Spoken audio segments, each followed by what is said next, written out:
berasal dari kampus Tiga Khalifah. Jadi tujuan saya di sini yaitu untuk melakukan penyuluhan tentang nafza. Sebelumnya kakak semua udah tahu apa itu nafza?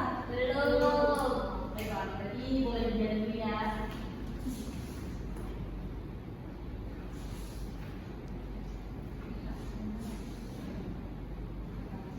Kakak semua belum ngerti ya apa itu nafza? Belum tahu? Belum. Boleh saya jelasin ya? Jadi narkoba atau nafza adalah bahan atau zat yang dapat mempengaruhi kondisi kejiwaan atau psikologis seseorang. Pikiran atau perasaan serta perilaku dapat menimbulkan ketergantungan fisik dan psikologis yang termasuk dalam nafza adalah narkotika, psikotropika, dan zat adiktif lainnya.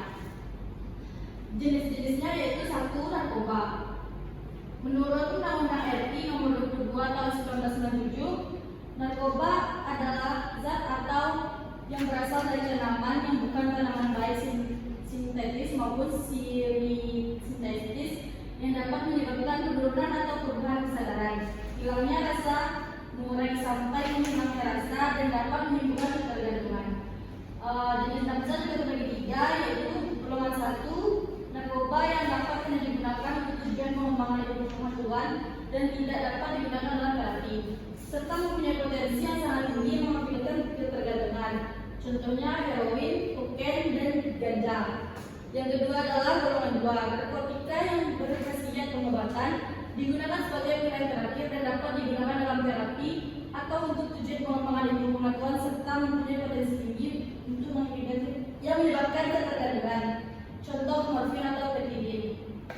Golongan 3 yaitu narkotika yang berkhasiat pengobatan dan banyak digunakan dalam terapi atau untuk tujuan pengembangan ilmu pengetahuan serta mempunyai potensi ringan yang mengakibatkan ketergantungan. Contohnya kodein. Yang kedua, psikotropika. Menurut Undang-Undang RI Nomor 5 Tahun 1997, psikotropika adalah zat atau obat baik alamiah maupun sintetis bukan narkotika yang berkhasiat psikoaktif melalui pengaruh selektif pada susunan saraf pusat yang menyebabkan perubahan khas pada aktivitas mental dan perilaku. Psikotropika juga terdiri dari 2 golongan, yaitu golongan 1, psikotropika yang dapat digunakan untuk tujuan ilmu pengetahuan dan tidak dapat digunakan dalam terapi, serta mempunyai potensi kuat mengakibatkan sindroma ketergantungan, contohnya ekstasi. Yang golongan 2, psikotropika yang berhasil pengobatan dan dapat digunakan dalam terapi.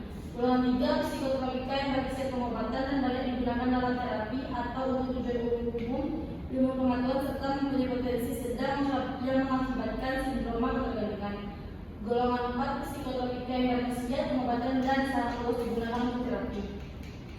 Yang ketiga adalah zat adiktif lainnya. Yang termasuk zat adiktif lainnya adalah bahan atau zat yang berpengaruh psikoaktif di luar narkotika dan psikotropika yang meliputi minuman alkohol, inhalasi, dan tembakau. Dampak fisik karena nafza. Dalam upaya penanggulangan nafza di masyarakat, pemakaian rokok dan alkohol terutama pada remaja harus menjadi bagian dari upaya pencegahan karena rokok dan alkohol sering menjadi pintu masuk penyalahgunaan nafza yang lain berbahaya. Penyebab penyalahgunaan nafza yaitu 1. Faktor individual, 2. Faktor lingkungan. 3. Itu yang dapat saya sampaikan. Apakah kakak semua mengerti atau ada yang ditanyakan? Pada kakak perkenalkan namanya juga. Assalamualaikum warahmatullahi wabarakatuh. Waalaikumsalam warahmatullahi wabarakatuh. Perkenalkan, nama saya Neni India. Saya ingin bertanya kepada kakak. Menurut kakak bagaimana sih cara mencegah penggunaan nafza itu? Terima kasih. Baiklah, saya akan menjawab pertanyaan dari kakak Nadine India tadi. Yang pertanyaannya adalah bagaimana mencegah penggunaan nafza? Jawabannya adalah 1. Meningkatkan keterampilan diri, 2. Mampu membina komunikasi yang lebih efektif dengan guru, orang